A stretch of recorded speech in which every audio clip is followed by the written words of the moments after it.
Bom, vamos receber então o Roberto Requião. Ainda não está na tela, né? Agora está aparecendo na tela. Governador Roberto Requião, senador, deputado, prefeito, enfim, mas se apresenta agora na ação que ele entrou. Ele está entrando com uma ação no Distrito Federal pela profissão. Ele é advogado e jornalista. Então se apresenta assim como cidadão brasileiro indignado com o que está acontecendo, ou com a privatização, né, da Eletrobras, que na verdade, pelo que eu li da ação, não usa esse termo, mas ali foi um saque, né, governador? Foi um saque que ocorreu. Depois eu quero fazer tudo aquilo que vocês relatam ali, que é muito importante, inclusive de grupos empresariais que têm uma participação minoritária e hoje ganham muito. E o governo, que tem uma participação grande, nem direito a voto tem correspondente às suas ações. Muito obrigado, governador, por estar aqui. E eu passo a palavra, então, perguntando já para você fazer a sua saudação inicial e perguntando o que você pretende com essa ação. Obrigado. Joaquim, boa noite. Joaquim, eu entrei com essa ação na qualidade de cidadão brasileiro, que é a ação popular, uma prerrogativa da cidadania. Eu fui estimulado pelo Vitor Costa, que é o diretor de comunicação do Sindicato dos Eletricidades do Rio de Janeiro, e contei com o Cláudio de Souza Neto, que é o advogado do próprio sindicato. O governo foi lesado de uma forma brutal com essa negociata da Eletrobras. O Estado tinha 65% das ações. De repente, ele fica com 43% das ações. E desses 43%, ele perde o direito de voto, de participação, de 33%, porque tal conselho de administração faz modificações estatutárias. Para você ter uma ideia do que leva à indignação, nós não vamos entrar aqui agora nas minúcias jurídicas do processo, que é absolutamente inconstitucional. O ano passado, cada diretor da Eletrobras, Joaquim, você está de pé, Joaquim, e me preocupo até com a notícia, ganhou R$684 mil por mês de salário. É um assalto total à desqualificação, à desvalorização do erário e uma lesão ao patrimônio da União simplesmente fantástica. Então, eu resolvi, com as informações desses companheiros, trabalho belíssimo do Cláudio Souza Neto, entrar com uma ação popular e entro em Curitiba. Já está na segunda vara da Fazenda Pública. E nós pedimos uma cautelar, inicial, uma proibição de todos esses efeitos até que a ação seja julgada. É uma indignidade o Brasil está vendo a sua Eletrobras sendo saqueada, palavra é dura, mas roubada da União, e há um silêncio quase absoluto da comunidade. Vai se deixando a coisa ficar como está e se acena até com acordos, conciliações. Você não pode conciliar uma inconstitucionalidade. Então, nós tomamos essa medida inicial. O governo tem que ter restituído o seu poder de voto, mesmo dos 43, para ter uma força dentro do processo. E esta ação, Joaquim, é o primeiro passo, porque, na minha opinião, como ocorre no mundo inteiro, a Eletrobras tinha que ser patrimônio da União, absoluto da União. Os 65% ou 100%, ou 100%. Nós não podemos admitir que empresas estrangeiras dominem, inclusive vão dominar os rios, o regime das águas e tudo mais. Então, esta ação é extremamente interessante. E eu tomei essa atitude, e digo mais uma vez, impulsionado pelo Vitor Costa dos Eletricitários do Rio, que me passou dados que causaram a minha indignação, e com a participação desse advogado porreta lá de Brasília, que é o Cláudio Souza Neto. A ação é perfeita. Eu mandei uma cópia para você, ela está extraordinariamente bem montada. E eu diria que o juiz só não considerar a tutela antecipada politicamente, porque do ponto de vista jurídico, isso não poderia nem ter acontecido. E o juiz pode encerrar essa patifaria agora. Governador, eu vou te dizer, eu li, realmente a ação é muito boa, muito bem feita. Inclusive, vocês elencam qual a participação no mundo, quando vocês relacionam. A China, 100% estatal. Os Estados Unidos, 75% estatal. Quer dizer, muita gente fica falando dos Estados Unidos, privatização, vai funcionar melhor, 75% estatal, e uma parte expressiva são militares, que estão no poder militares por conta das hidrelétricas, que é o controle dos rios, das águas. Canadá, 87% estatal, Rússia está na sua ação, 61% estatal, Noruega, 90% estatal, Índia, 92% estatal, Turquia, 44% estatal, França, 78% estatal. E aqui, né? então, foi... A França resolveu estatizar tudo. Estatizou tudo, era aqui, foi 78%. Mas o que acontece... Esse dado é de 2019, é verdade, vocês relacionam ali, é isso mesmo, 2020, é isso que eu pegaram de 2020 relacionado a 2019, é isso. Então 100% está dando uma outra informação, isso é importante. Muito boa. A Alemanha vai estatizar o seu sistema, porque, Joaquim, a energia, tanto o petróleo como a energia elétrica, é o insumo básico de todo o desenvolvimento. Ela é o insumo básico para a melhoria da qualidade de vida das pessoas, ela é o insumo básico para o comércio e ela é o insumo básico para a indústria. Isso não pode ficar na mão de estrangeiros ou de grupos que se preocupam com o lucro, porque ela prejudica, inclusive, o desenvolvimento capitalista do país. É a supremacia absoluta do capital financeiro contra os interesses nacionais. Sem som, Joaquim. Tem que liberar o som, isso. Agora, tem uma coisa que vocês falam, que é o escândalo. Tem um grupo que hoje tem 4 conselheiros, que é o grupo do Jorge Paulo Lemann, 3G, e ele tem, das ações ordinárias que dão direito a voto, é 0,02%, mas ele nomeia 4 conselheiros. E ele tem uma participação expressiva nas ações preferenciais, que recebe dividendos primeiro. E parece que é uma diferença em valores de dividendos. Isso é um roubo. Claro, o governo, que tem 43%, não é isso? Tinha 65%, tem 43%. Vocês relacionam que, se ele, para vender as ações, ele deveria ter, pela lei, já que ele era o controlador, um adicional de 20%. Ele não teve adicional de 20%, tem 10% do voto, mas como a ação dele é ordinária, o Jorge Paulo Lemann, que tem 0,02%, hoje ele tem muito mais. Eu queria que você detalhasse, se você puder detalhar sobre isso, porque quando eu vi, eu falei, isso é roubo à luz do dia. Quem tem 0,2% se apropriou de um patrimônio do povo e está recebendo muito em dividendos e com essa remuneração absurda para os seus diretores. Mas aí eu te passo a palavra para entender, porque isso para mim é caso de polícia. Sem sombra de dúvida. O pessoal está pagando R$1,80 por ação.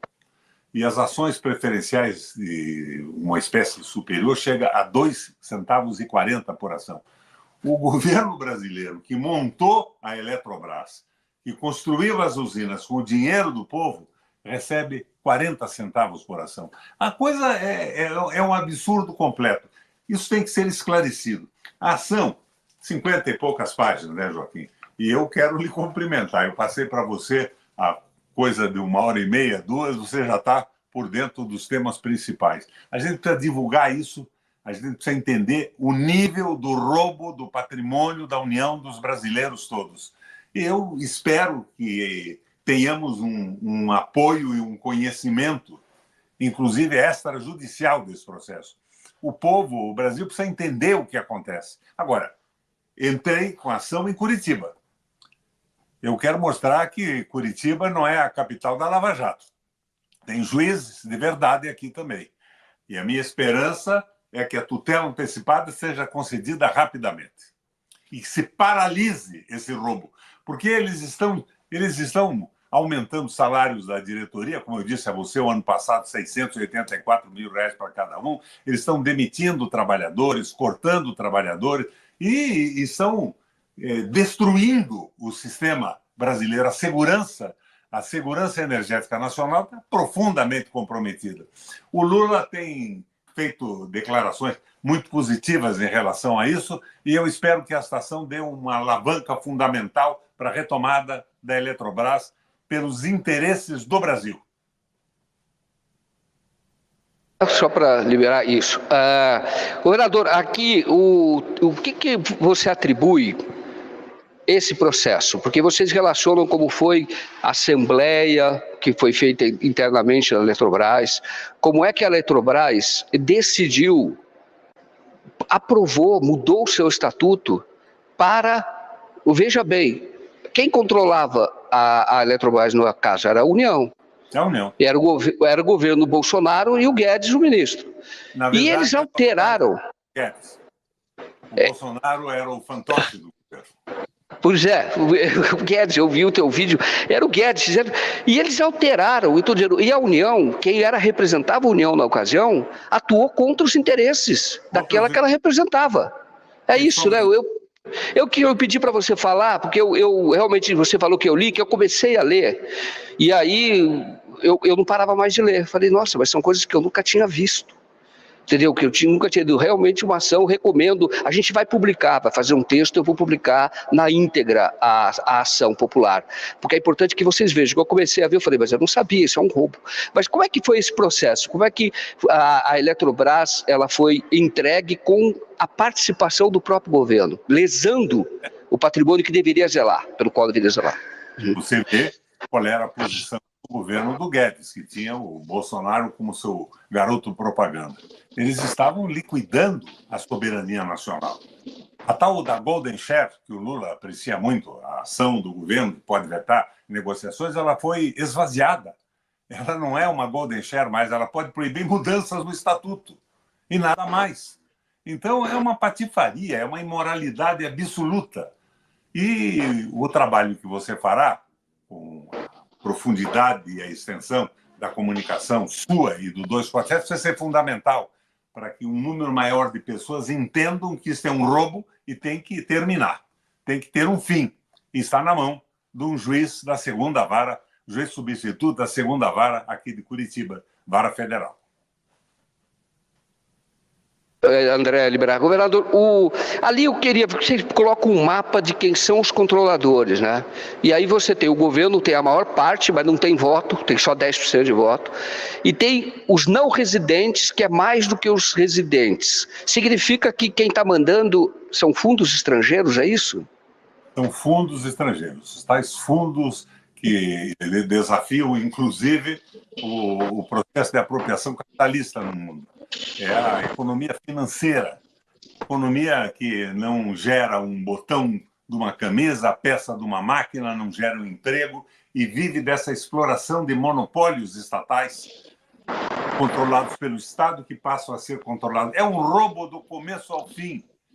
Eu tenho muita fé de que o judiciário brasileiro acolha essa ação extraordinariamente bem montada e o Brasil ganhe com isso, e isso melhore também as condições de governo do Lula, que está saindo muito bem lá no Rio Grande do Sul. Ótimo. Governador, Dado aquele negócio de salvar o cavalo e a cadela adotada que se transformaram de repente na Globo no espetáculo maior da crise do Rio Grande do Sul, o que é meio inapropriado. Mas ele está indo muito bem, o governo federal está fazendo o que deve. E aí eu quero ver como se sai nesse processo o meu amigo Haddad, porque a necessidade do Rio Grande do Sul vai balançar o arcabouço. Bom, aí vamos fazer um parênteses, então, para retomar a Eletrobras. Eu vou retomar, mas agora um parênteses que é importante com a tua experiência como 3 vezes governador, prefeito de Curitiba, senador 2 vezes, então tem uma experiência muito grande de gestão, né? Como é que vai balançar o arcabouço? Porque está fora, pelo que foi aprovado, lá do decreto legislativo, está fora do arcabouço. Mas qual a implicação? O que você acha que pode ter? É ruim? Vai ser ruim para o Brasil? É isso? Não. Eu não acho que o arcabouço seja bom para o Brasil. É uma repetição do teto estabelecido lá atrás pelo Temer e confirmado pelo Guedes e pelo Bolsonaro. O que eu tenho a dizer a você é que eu conheço muito bem o Rio Grande do Sul. Eu fui governador do Paraná, o Colares era governador do Rio Grande do Sul, eu era muito amigo, e sou amigo do Colares até hoje. O Rio Grande do Sul tem uma dificuldade financeira monumental. O Paraná é uma maravilha orçamentária perto do Rio Grande do Sul. O Rio Grande do Sul tem um custo brutal com os aposentados do magistério, com a brigada militar E o Rio Grande cresceu num determinado momento por grandes investimentos públicos, naquele momento em que se falava do conflito do Brasil com a Argentina. Então se reforçou muito o Rio Grande. É um problema governar o Rio Grande do Sul. Então o Rio Grande vai precisar de muito recurso. Eu estou vendo muita conversa de apoio do governo do Estado, mas vão ter que pôr dinheiro de verdade. Porque a tragédia não vai ser só reconstruir pontes e estradas. É um número fantástico de pessoas que perderam o emprego, a possibilidade de trabalho. São mais de 2 milhões de pessoas. E essa crise vai pressionar o governo, gostem ou não gostem os adoradores do arcabouço. Eles vão ter que quebrar esse arcabouço e apoiar de verdade o Rio Grande do Sul. E apoiar de verdade não significa distribuir dinheiro como o Chacrinha distribui bacalhau. Quem quer bacalhau, projeto de construção, e esses projetos iniciais voltados à população mais pobre me impressionam de forma positiva, mas tem que haver muito mais, não nos iludamos com isso. Entendi. Fernando, já entramos nesse assunto, vamos retomar a Eletrobras, mas eu quero ouvir a sua experiência, eu quero ouvi-lo. Você acha que houve só a questão climática ou houve falha da ação do governo do Estado e também da Prefeitura de Porto Alegre? Das prefeituras de Porto Alegre depois de 41. Se construíram as retenções e aquilo tudo, depois aquilo tudo foi abandonado e mal funcionava nesse momento. Mas teve um problema climático também, que já foi exposto pela mídia com clareza, né? As frentes frias, a possibilidade de precipitação. Mas eu te coloco uma diferença do Rio Grande com o Paraná. Eu fui governador do Paraná. O Paraná tinha a Copel privada, que foi vendida, inclusive com apoio do governo federal, foi um erro do governo federal, que fez um número enorme de usinas hidrelétricas, que são contenções de água também. Curitiba, a cidade que eu fui prefeito, ela tem todo um trabalho de contenção, tem parques que foram feitos ao longo e ao lado de rios para viabilizar grandes contenções nas enchentes e nos excessos de água em determinados momentos. O Rio Grande parou, não tem nada disso. Agora, o que eu vejo é o governador dizendo: eu quero dinheiro. Tem que ter projeto, tem que ter dinheiro sim, não é para o governador, é para o povo do Rio Grande, é para a economia do Rio Grande. O Rio Grande é parte do Brasil e tem que ser tratado assim. Mas, na minha opinião, ele balança o arcabouço decididamente. Ou então, vamos ter um conflito, porque o Estado não vai poder atender com o que ofereceu até agora. O que ele está oferecendo é uma antecipação de recursos. Antecipação do 13º, antecipação do Fundo de Garantia, essas coisas não serão suficientes. O Rio Grande precisa de um plano Marshall. Interessante. Nesse caso, nesse momento, como é que você acha que deve ser uma administração, uma gestão? Porque hoje foi anunciado, seria ali, vai do total 23 bilhões para o Rio Grande do Sul, com a suspensão mais o congelamento dos juros de 3 anos. Segundo a Haddad, daria 23 bilhões e seria só de 12 milhões, seria de renúncia, enfim, suspensão de pagamento. O governo não vai receber as parcelas mensais, concordou com isso. Como é que deve ser feita essa gestão? Porque realmente fica pensando, o Rio Grande vai ter esse recurso. O governador é que vai aplicar os projetos. Foi decidido aqui que as demandas serão feitas lá e vai aplicar esses recursos. Como é que pode haver essa fiscalização? Seria uma conta específica, isso foi anunciado aqui, com esses recursos só para a reconstrução do Estado. Mas como fazer para que se preserve o interesse público e não haja o risco desse dinheiro se perder ou favorecer grupos privados, porque grupos privados vão entrar pesado para reconstruir também, para participar disso, porque vai ser muito dinheiro. É um risco que existe no governo de direita. Daqui a pouco estão se organizando grandes empresas de construção e tal, e muito pouca preocupação com o povo. O beneficiário desse apoio do governo tem que ser as pessoas. Tem que ser uma ação do governo federal movida à solidariedade, com a participação do governador também. Não se exclui, não se pode transformar isso na brincadeira do Chacrinha. Jogar dinheiro para cima para ver o que vai acontecer. Projetos, fiscalização de projetos, clareza absoluta e apoio de verdade ao Rio Grande do Sul. Eu acho que as primeiras medidas de salvamento às pessoas e as medidas tomadas pelo governo nesse primeiro momento não são inadequadas, mas não serão suficientes. Perfeito. E esse valor, o que está sendo anunciado, não é suficiente. É isso. O que seria suficiente, então, governador? O levantamento do projeto, um projeto de reconstrução da indústria, de restabelecimento do comércio e o acompanhamento do governo federal. Não é só um festival para empreiteiras de reconstrução de pontes e estradas. O povo tem que ser levado em consideração fundamentalmente. E o governo tem que acompanhar, mas sendo um governo que tem se comportado até agora com essa história de venda de estatais, de privatização de tudo, sem levar em consideração a população que ele devia representar, ele tem que ser acompanhado e fiscalizado. Agora, no mais, eu acho horrível as fake news em torno disso, a tentativa de desmoralização do Exército Brasileiro, do governo federal, porque é um momento de solidariedade. Tem que dar a mão, uma mão de apoio ao governador e uma fiscalização intensa e a realização de projetos que tenham efetividade na retomada do desenvolvimento. Perfeito. Bom, quer acrescentar algo sobre a crise do Rio Grande do Sul? Podemos voltar para a Eletrobras? Podemos voltar. Tá ótimo. Porque você, aqui, isso que eu achei importante, que você coloca a questão do Golden Share, né? Que está na mão do governo, mas o governo só tem o poder de veto para alteração estatutária. Só que, para ver, ele não pode propor, né? Quem propõe é o grupo e ele pode vetar. E não pode vetar nada.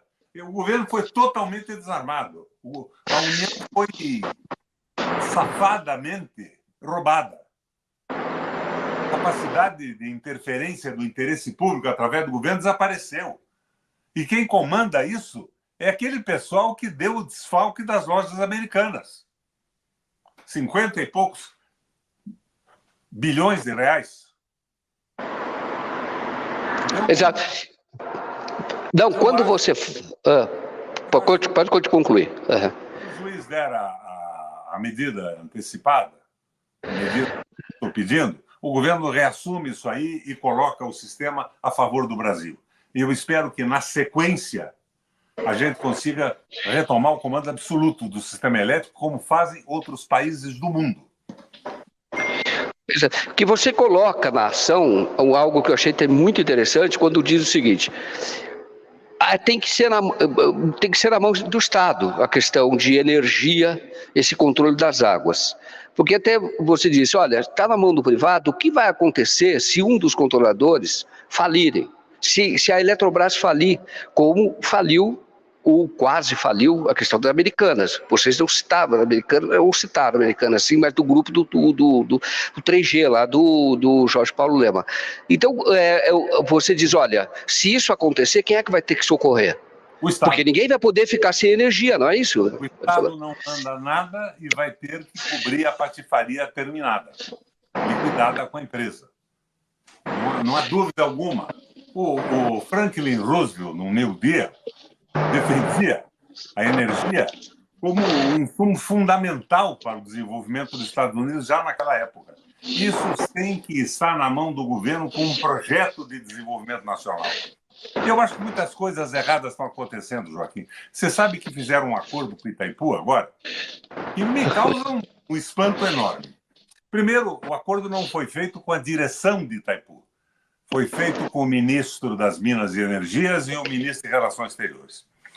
A energia em Itaipu custava $22 o megawatt-hora. Megawatt e força, porque depois ainda tem o custo da transmissão.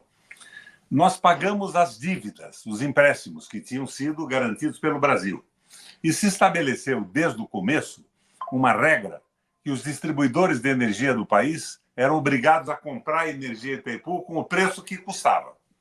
Mas nós pagamos as dívidas. E o custo real de $22 o megawatt-hora caiu para $9,50. Quando o Bolsonaro estava saindo, propuseram, então, a redução do preço da energia no Brasil para $12. O Paraguai não aceitou. Logo depois, a administração de Itaipu aceitou $16,50, o que é um absurdo. Daí, Itaipu começou a ficar com caixa. E apareceram programas de ajuda aos prefeitos do Paraná e de Mato Grosso do Sul, que faz limite com o lago também. Meio tipo chacrinha. Dinheiro para todo mundo, sem projeto, sem fiscalização. Um erro. Mas daí o ministro das Relações Exteriores e o tal do Alexandre Silveira vão discutir com o Paraguai e sobem o preço para R$19,70.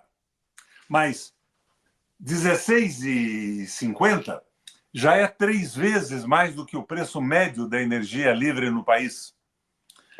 Sobem para R$19,70. E como é que eles fazem para não alterar o preço que nós estamos pagando, que já é absurdo, 3 vezes mais do que o custo interno, de R$16,50? Itaipu paga ao Paraguai. Itaipu, com seu R$16,40 vendido no Brasil, pega $3 e acrescenta aos 16 e pouco e leva para R$19,70. Então, é um disparate, é uma esbórnia. Eu fico pensando, parece que não tem ninguém olhando isso, tomando conta disso. É isso que me assusta um pouco com a questão do Rio Grande do Sul. Eu sou um apaixonado, você sabe, pelos discursos do Lula, pela história dele e tudo mais. Mas eu estou achando que falta Lula nesse governo. E no caso de Itaipu, qual seria, nesse caso, a solução?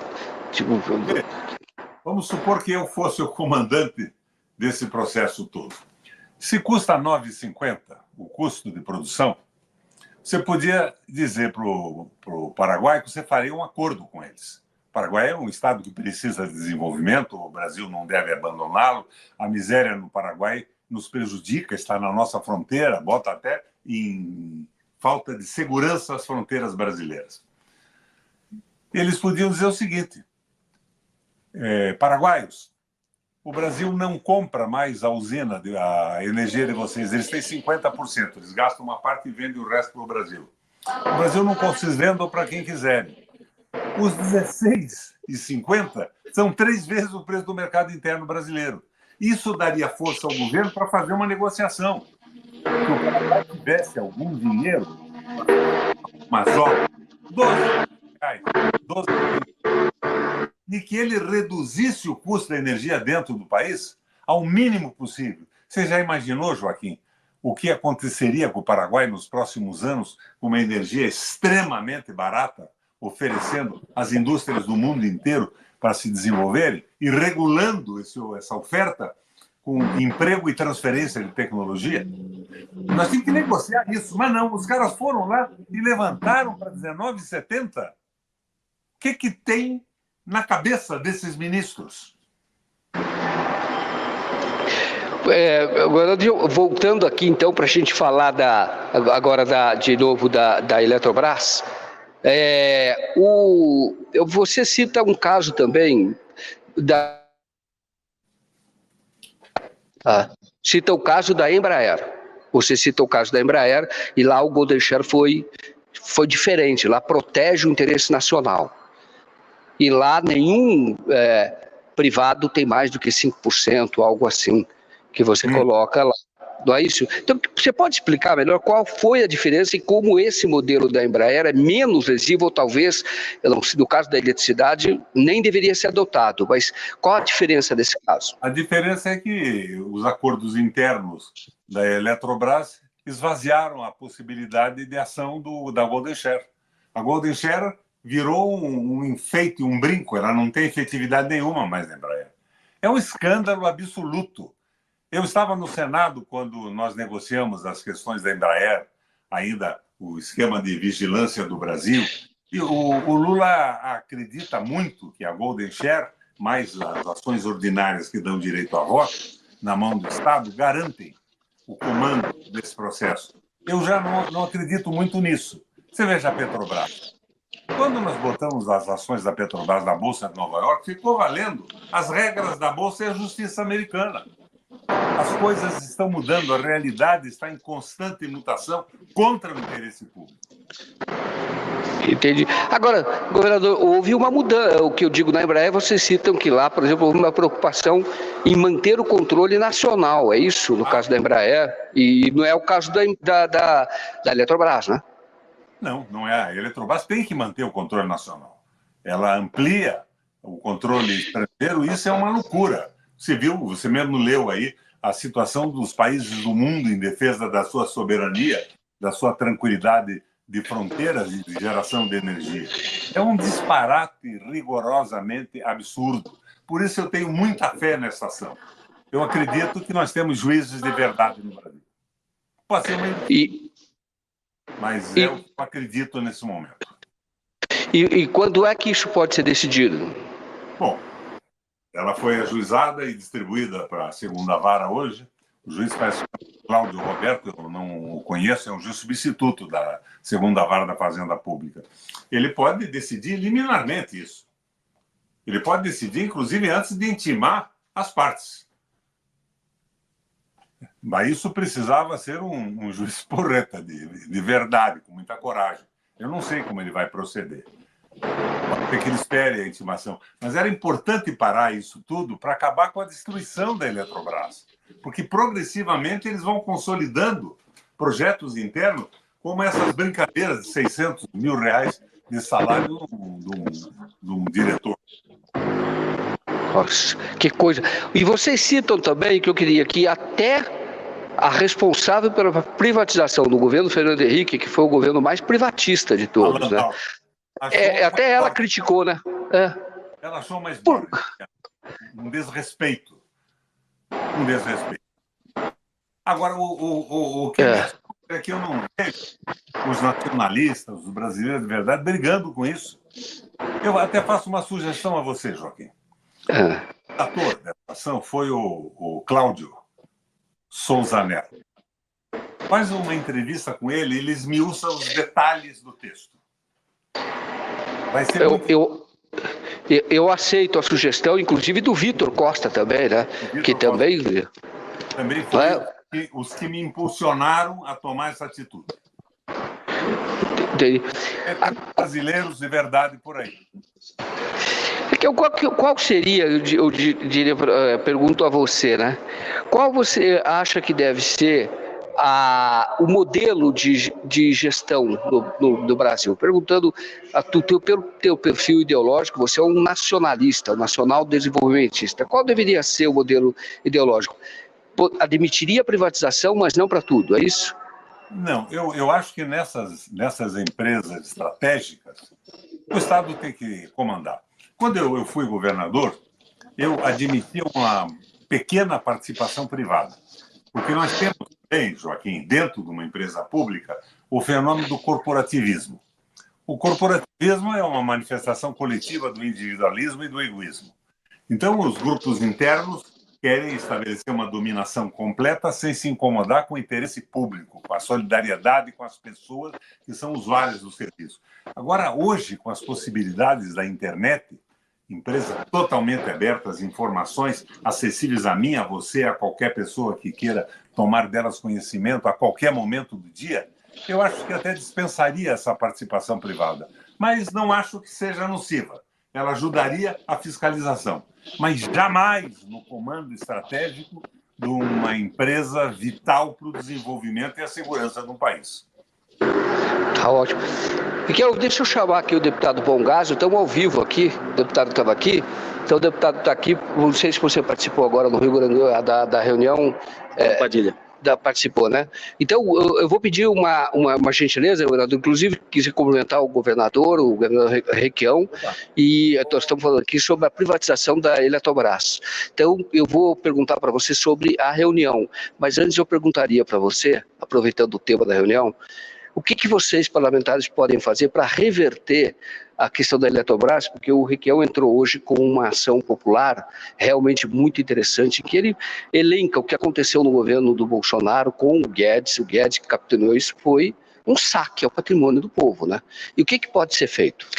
Bom, Joaquim, eu parei aqui porque eu vim na reunião com o Padilha, porque então, teu grande trabalho, sempre quero te fazer um convite, mas eu faço isso depois, e quero saudar o amigo Requião, tá? E dizer que na medida provisória que está tramitando aqui na Câmara, eu apresentei uma emenda para que voltassem a ter a proporcionalidade em quantas ações que o Estado tem para que ele tenha o voto concomitante a esse processo. 43% das ações e não tenha 10% dos votos, né, no Conselho, que é hoje, que nós votamos contra, mas infelizmente a maioria bolsonarista aprovou.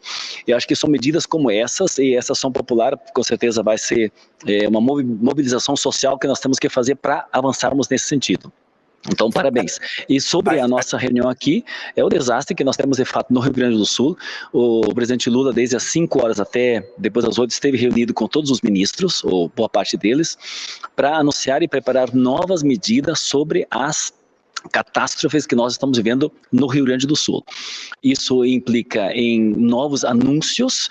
Até agora houve anúncios em relação à renegociação de dívidas, a créditos que se abriram para as empresas restabelecerem seus estabelecimentos, a ajuda humanitária, né, que está em grande, né, em grande presença dos ministérios em Brasília, e nesse sentido agora o restabelecimento, o retorno para as casas. E aí as pessoas precisam de recursos, e o presidente Lula irá anunciar medida de recurso direto para as pessoas, vai ser nesse anúncio na terça-feira, né?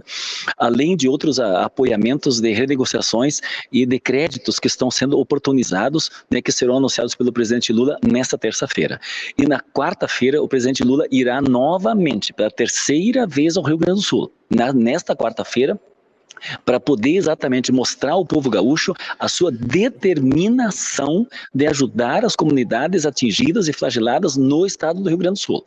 Então isso mostra o total interesse dessa reunião que nós estamos vendo agora com o ministro Padilha, que nos passou essas informações todas, para que realmente a comunidade do Rio Grande do Sul saiba que não faltará, como o presidente Lula mesmo disse, da parte do governo federal, o apoio necessário para reconstruir.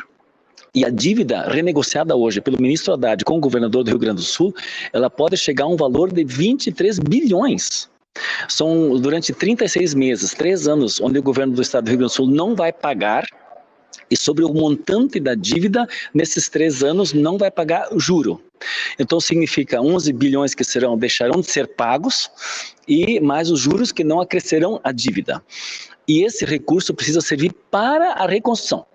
O compromisso do governador do Rio Grande do Sul é pegar esse dinheiro que ele vai deixar de recolher para a União para investir em reconstrução no estado do Rio Grande do Sul. Então, acho que é um exemplo assim do humanismo que nosso presidente Lula carrega, mas mais do que isso, apoiamentos concretos, objetivos que estão sendo trabalhados e que não pararemos agora. Continuaremos construindo novos apoiamentos para o Rio Grande do Sul. Eu vou passar a palavra para o Requião, mas ele perguntando qual é o valor que cada pessoa vai receber para poder recomeçar a sua vida. O que foi comentado hoje, que seria em torno de R$5.000 diretamente, além de créditos ainda que ele vai poder pegar para ir financiando, mas de apoiamento direto dentro de outros recursos que já foram colocados.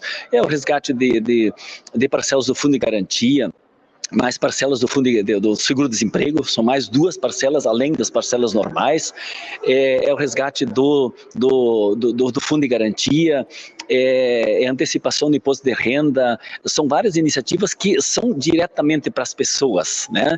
Mas esse terá um recurso realmente para as pessoas que precisam, porque elas estão sem condições de alimentação, das questões básicas do seu retorno às suas casas. Então, são medidas diretas, né, que o governo federal vai disponibilizar, mas esses anúncios serão feitos, né, pelo presidente Lula nessa terça-feira. Ótimo. Deputado, vou pedir para aguardar, porque agora eu vou passar a palavra para o Requião, até porque você falou com ele, então eu vou transmitir aqui o que o Requião comentar, eu vou colocar, então, o que ele colocar, eu vou te colocar, para então que vocês façam essa conversa indireta de interesse público, naturalmente. Governador, está com você a palavra.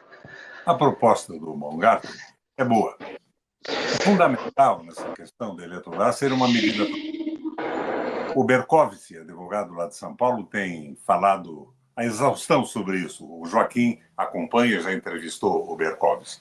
Mas a medida provisória só poderia ter sucesso no Senado uma posição muito clara do governo e uma divulgação dos assuntos tratados nessa ação popular que nós estamos impetrando, que nós estamos ajuizando. Porque eu não acredito que o Congresso Nacional deixasse de votar uma medida provisória se tivesse consciência do que aconteceu na privatização da Eletrobras.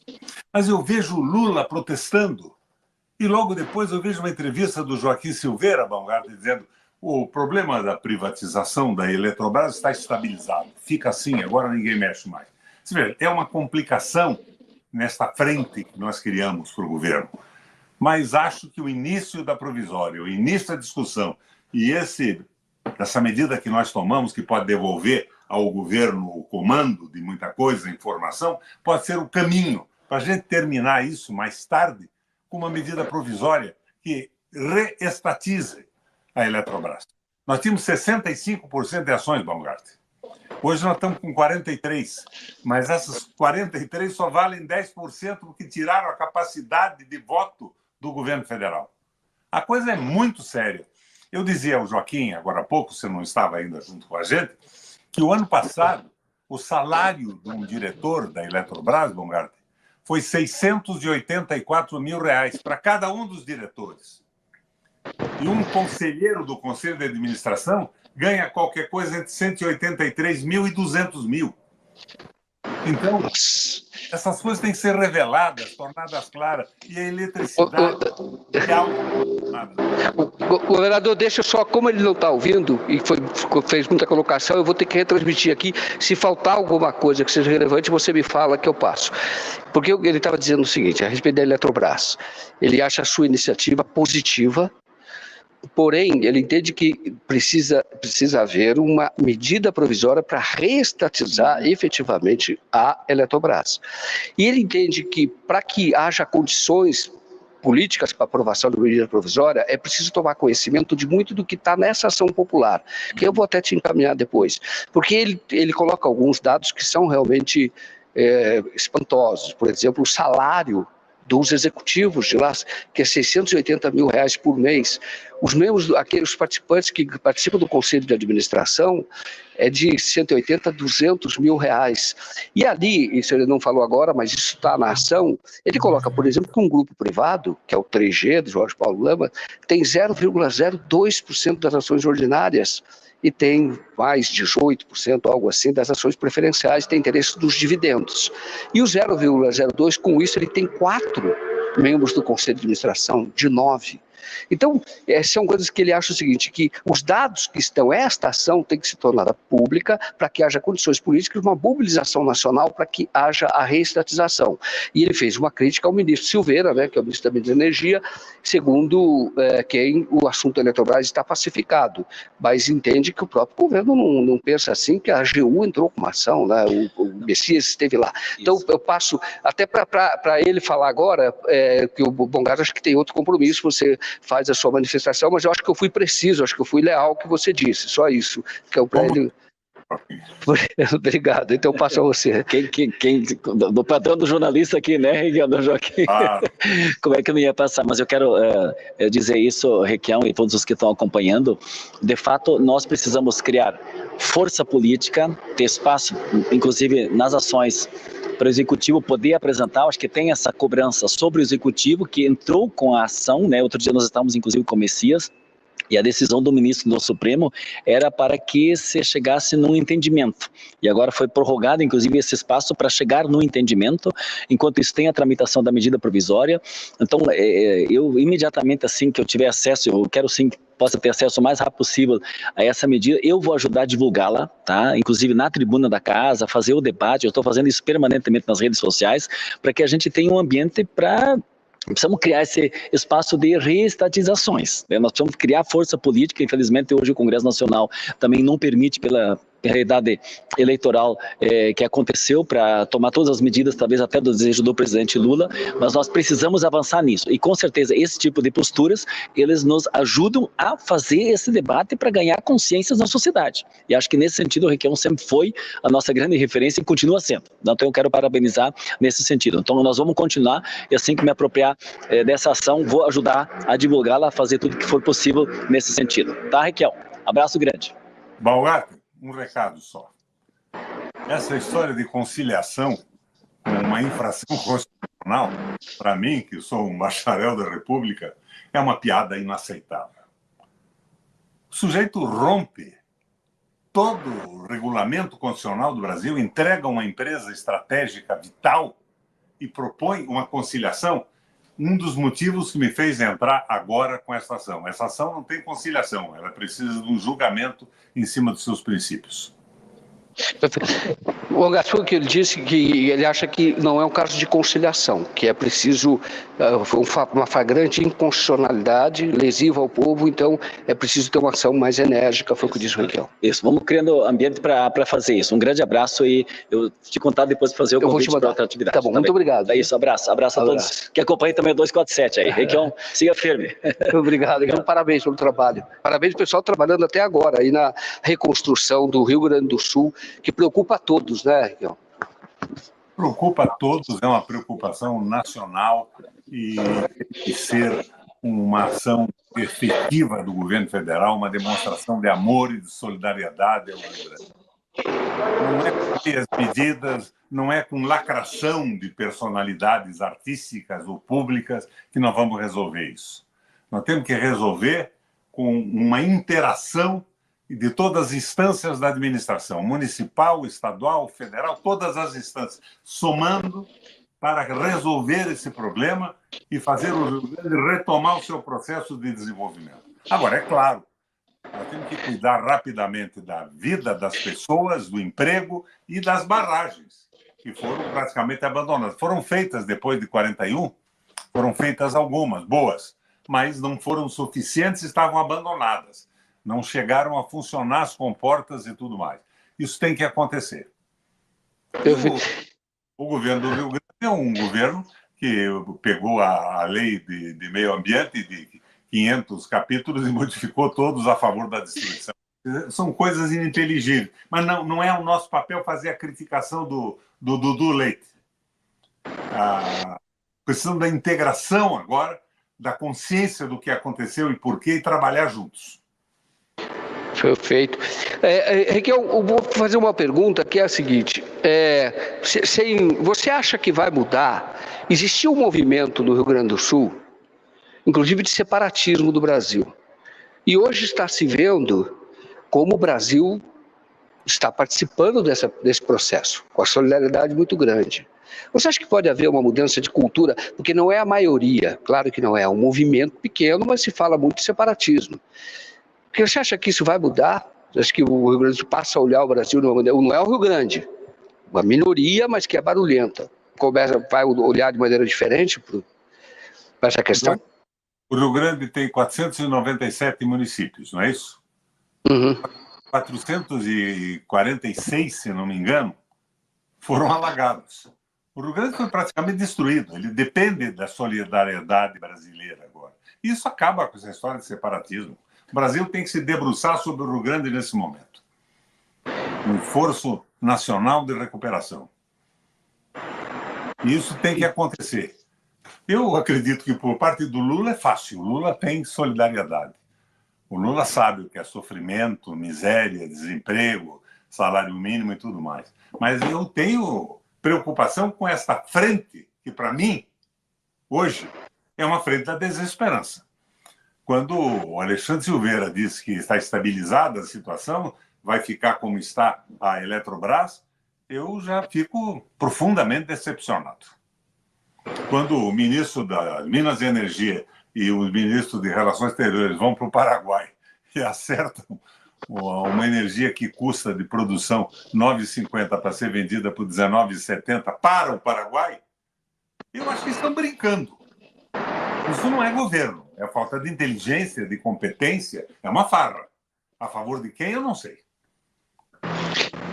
Requião, e qual poderia ser o modelo, já que o governo não tem maioria no Congresso, muito pelo contrário, né? Hoje tem uma extrema-direita lá, uma perigosa no Congresso.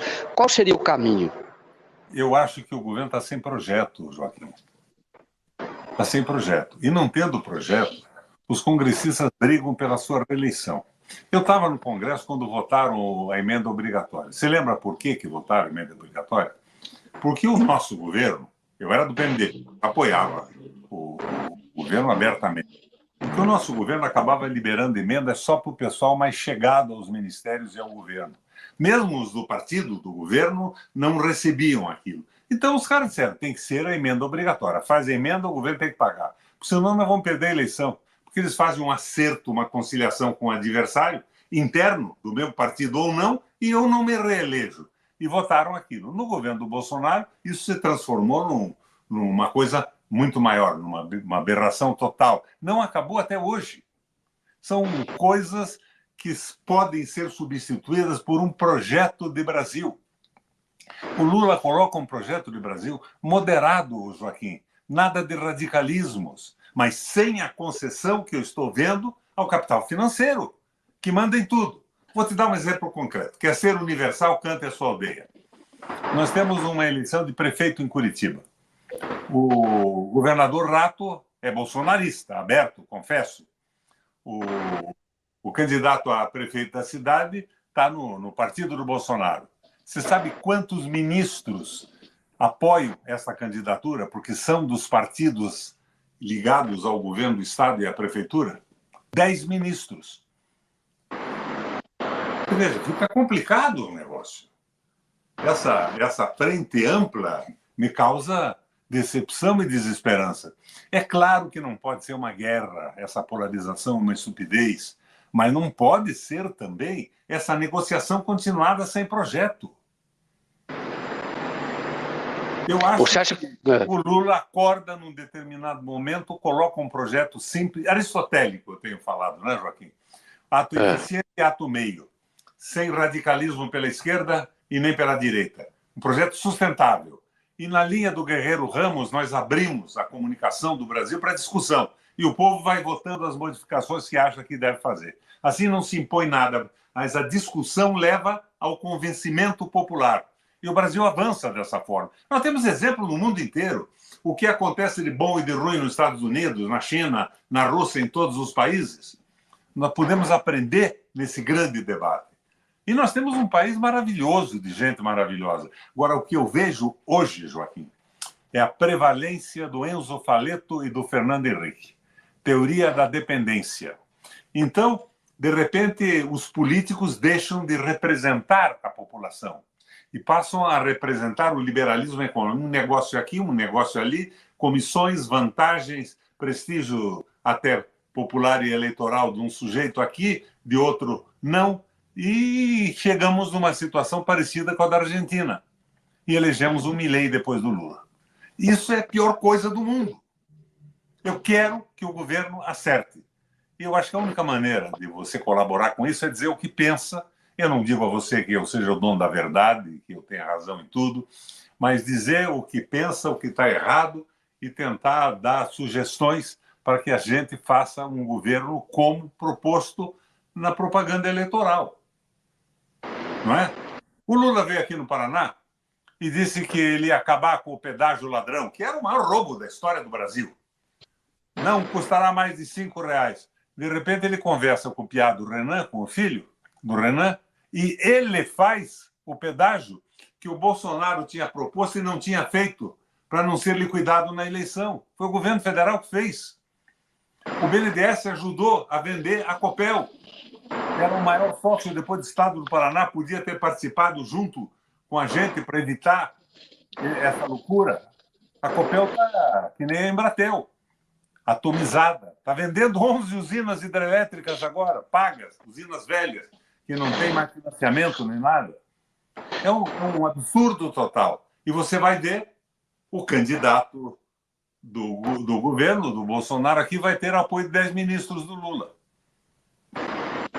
É isso que me faz continuar na política. Esse menino que você está vendo aqui, de 83 anos, não quer desistir de manter vivos os seus ideais. Então, para a gente terminar aqui, você é pré-candidato a senador, se é que vai haver eleição para senador, e aproveitando, você acha que o Moro vai ser cassado? Eu não sei. Não sei nada da justiça brasileira. Aqui no Paraná, ele ganhou de 5-2. Mas o Deltan Dallagnol tinha ganhado de 6-0 antes dele, para garantir a sua candidatura. Não sei o que vai acontecer. Agora, a minha situação é a seguinte. Eu saí do PT, Joaquim. Sim. Eu não rompi com o PT, eu saí. Eu achei que essa coisa de seguir as propostas da Frente da Esperança não são de um partido que aposta na transformação do Brasil, nas mudanças. Eu saí. E eu entrei num partidinho que não tem nenhum segundo na televisão e tem 20 mil reais em caixa. Eu entrei para poder entrar no debate e conseguir colocar as minhas ideias e na discussão, mesmo que de uma forma diminuta. Nós dois estamos aqui no 247, que é um instrumento porreta da transformação do Brasil hoje.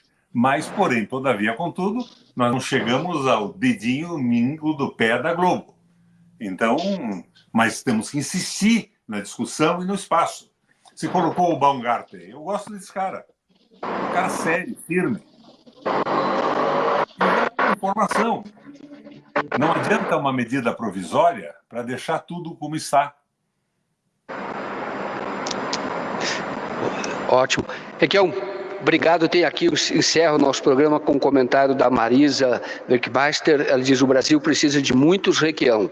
Fora covardes, aqui o comentário da Marisa Werkmeister. Então, eu encerro o programa, passo a palavra para você fazer a sua despedida, porque é 21 horas e 1 minuto, a gente termina às 10, mas eu faço o encerramento, passo a você para fazer esse encerramento de hoje. Obrigado mais uma vez por aceitar o nosso convite, por estar aqui. Joaquim, meu agradecimento a você, ao Atushi, pelo espaço que me deram para colocar algumas ideias.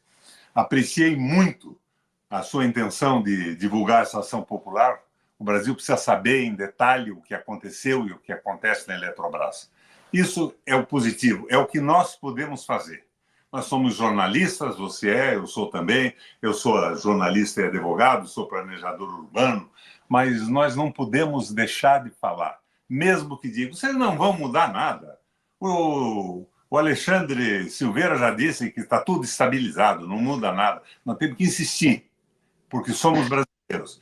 E eu assino esta ação popular, não é na condição de 3 vezes governador, 2 vezes senador, presidente do Parlamento Europeu Latino-Americano, co-presidente. Eu assino na condição de cidadão brasileiro. Valeu, obrigado a vocês. Obrigado, Requião, obrigado a todos vocês. Peço para a Andréia encerrar, então, a transmissão. Muito obrigado, Requião.